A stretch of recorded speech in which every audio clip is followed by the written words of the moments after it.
بسم اللہ الرحمن الرحیم۔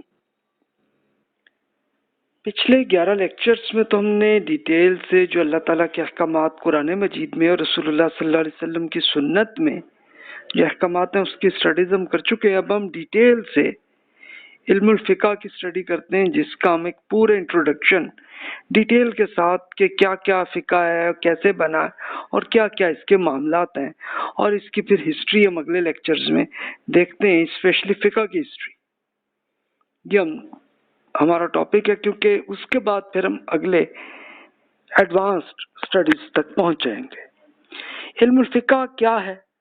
ابھی تک آپ نے جتنے جو آپ 11 لیکچرز اب سن چکے ہیں، تو اس میں بتائیے علم فقہ ہے کیا اور کیسے بن گیا، یہ سوال۔ اب آپ کو جتنا علم ہے آپ ذرا خود اس پہ سوچ لیجئے۔ وحی اور عقل کا امتزاج کیا کہ وحی تو وہ ہے نا جو اللہ تعالیٰ کی طرف سے نبیوں اور رسولوں پہ جو اللہ کا میسج آتا تھا، اور عقل وہ ہے کہ جو لاجیکلی ہر انسان میں آتی ہے۔ تو اس کا کیا تعلق ہے فقہ کے ساتھ؟ فقہ اور اصول فقہ میں کوئی فرق کیا؟ یا میرا سوال ہے، یہ جسٹ ایک برین سٹارمنگ کے طور پہ آپ کے ذہن میں یہ کوشچنز عرض کر رہا ہوں تاکہ آپ اس پہ غور کرنا شروع کریں۔ فقہ اور قانون میں کیا فرق ہے؟ منصوص اور غیر منصوص مسائل کیا ہوتے ہیں؟ آپ کہیں گے یہ کیا چیز ہے جی؟ اب منصوص میں سمپلی بتا دوں، منصوص وہ دینی احکامات ہیں کہ جو قرآن مجید میں یا پھر رسول اللہ صلی اللہ علیہ وسلم نے پریکٹیکلی اسے کر کے دکھا دیا، وہ منصوص ہیں۔ اور غیر منصوص تو واضح ہوگا کہ جو اس کے علاوہ۔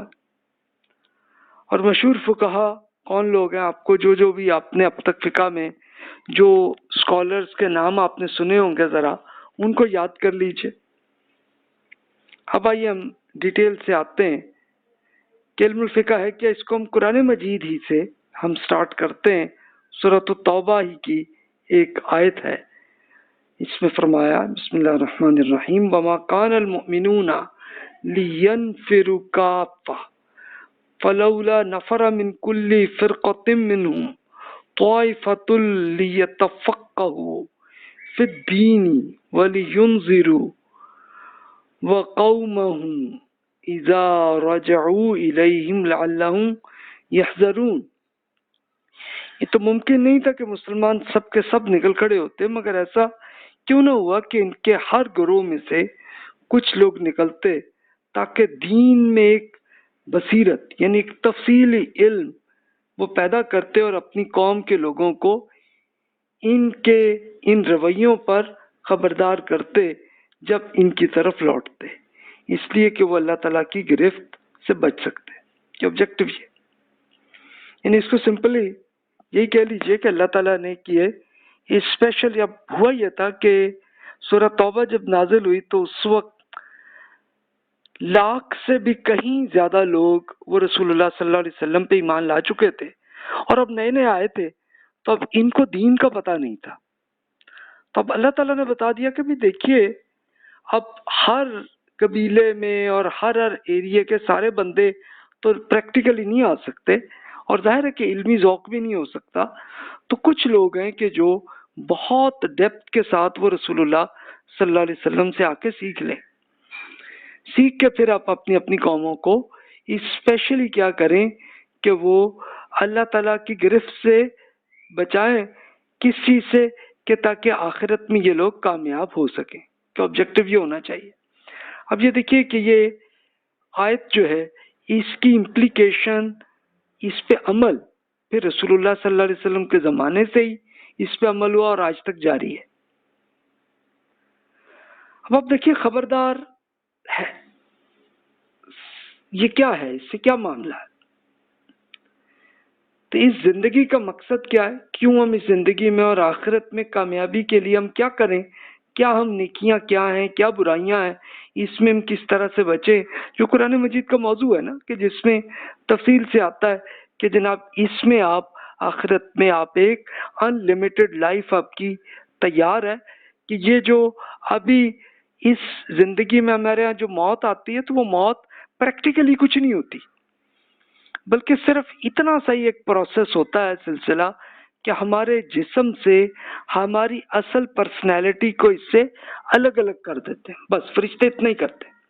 اس کے بعد ظاہر ہے کہ باڈی کسی کام کی چیز نہیں ہوتی، تو اس کو آپ لے جا کے قبر میں دفن کر دیتے ہیں، لیکن جو آپ کی اصل پرسنالٹی ہے اس کو اللہ تعالیٰ کے ویئر ہاؤس میں فرشتے لے جاتے ہیں، اور اس کے بعد پھر ایک ٹائم آ جائے گا، ٹھیک ہے، کچھ عرصے کے لیے وہ سوتے رہیں گے، اس کے بعد پھر وہ ٹائم آ جائے گا کہ جس کو ہم قیامت کہتے ہیں، کہ جس کے بعد ان لمیٹڈ لائف شروع ہو جائے گی، اور ہماری آج کل کی زندگی میں جو ہم نے نیکیاں کی ہیں اس کا رزلٹ ملے گا، جو برائیاں کی ہیں اس کا بھی رزلٹ ملے گا، اور اس کے لیے اللہ تعالیٰ نے بتا دیا ہے کہ ایک جنت یا جہنم، دونوں میں سے کوئی نہ کوئی ایک آپشن ہوگی آپ کے لیے۔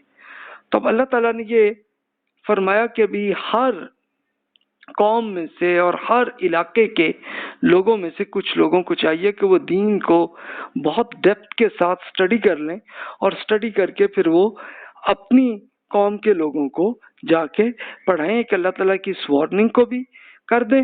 پھر ظاہر ہے کہ وہ اللہ تعالیٰ کے اس قرآن کو بھی پڑھیں گے، اللہ تعالیٰ کے جو احکامات ہیں، شریعت ہے، اس پہ وہ عمل کریں گے، تو اس کے لیے ظاہر ہے ان کے یہاں سوالات پیدا ہوں گے نا، تو وہ انہی اسکالر سے آ کے پوچھیں گے۔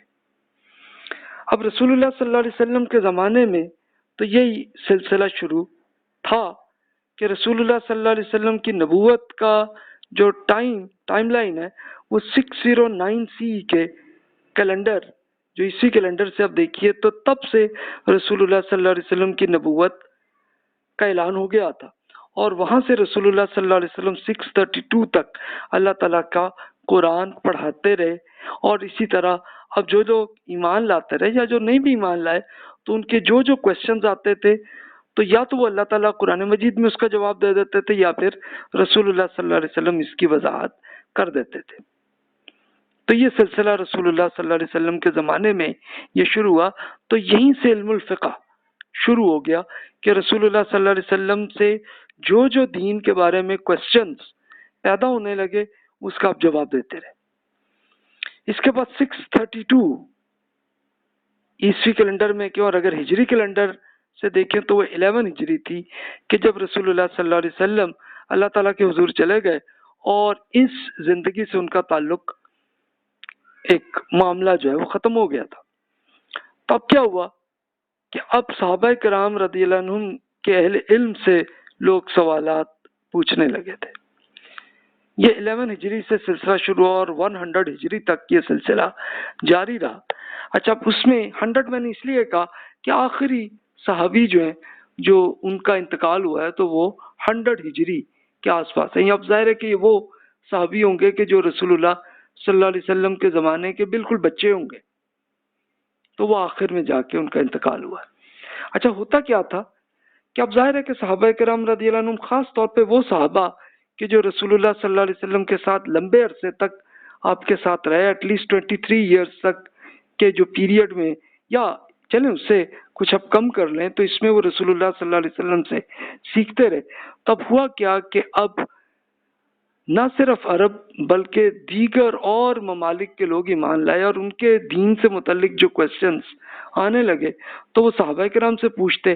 اب صحابہ کرام رضی اللہ عنہم سارے کے سارے اسکالرز نہیں تھے، تو اب اگر تو انہیں خود معلوم ہوتا تو وہ جواب دے دیتے، اگر نہ ہوتا تو پھر وہ کہتے بھی آپ اس طرح سے کہ صحابہ کرام میں سے کچھ اسکالرز تھے کہ بھی آپ ان سے ذرا پوچھ لیں، یا خود جا کے پوچھ لیتے اور بتا دیتے کہ ہاں جی ہے۔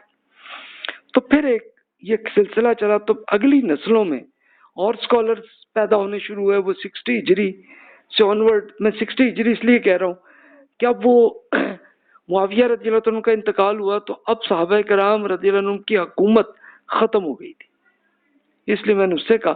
تو تب بھی ابھی کچھ صحابہ کرام جو بھی زندہ تھے، یہ ظاہر ہے کہ وہی صحابہ تھے جو رسول اللہ صلی اللہ علیہ وسلم کے زندگی میں بچے تھے، تو وہ خیر جوان اب بلکہ اچھے بزرگ ہو گئے تھے، تو اب ان سے اگلی نسل بہرحال سیکھتی رہی، اور وہ 60 سے 170 ہجری تک یہ سلسلہ جاری رہا۔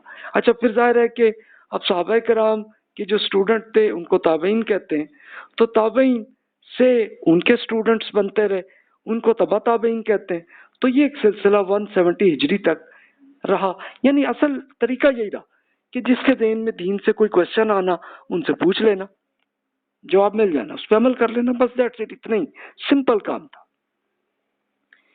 لیکن اب 170 ہجری جس کو 787 عیسوی کیلنڈر میں کہیں, وہاں سے ایک تبدیلی ہوئی ہے. اس میں یہ ہوا کہ خود گورنمنٹ کو ایک ضرورت محسوس ہوئی کہ باقاعدہ ہم ایک قانون بنا دیں, لا بنا لیں, ورنہ اس سے پہلے کیا کر رہے تھے, ظاہر ہے کہ صحابہ کرام رضی اللہ عنہ کی حکومت بھی تھی, پھر اس کے بعد اگلی نسل کی لوگ حکمران بنتے تھے, تو وہ اس میں دیکھتے کہ ہاں جی رسول اللہ صلی اللہ علیہ وسلم کا کوئی ارشاد یا قرآن مجید میں کوئی حکم ہے تو اسی طرح عمل کرتے تھے, اور اگر نہ ہوتا تو پھر وہ خود ہی اجتہاد کر کے اور ایک معاملہ کر لیتے تھے. تو ایک قانون اتنا ایک اس طرح سے ایک ریٹن فارمیٹ میں نہیں تھا. تو اس میں اب ہوتا یہی تھا کہ اس ٹائم خلیفہ یا ان کے گورنر وہی اس میں ایک ڈیسیژن لے لیتے تھے, چاہے اکیلے نہیں لیتے تھے بلکہ ان کے لیے ایک باقاعدہ اپنی پارلیمنٹ ہوتی تھی.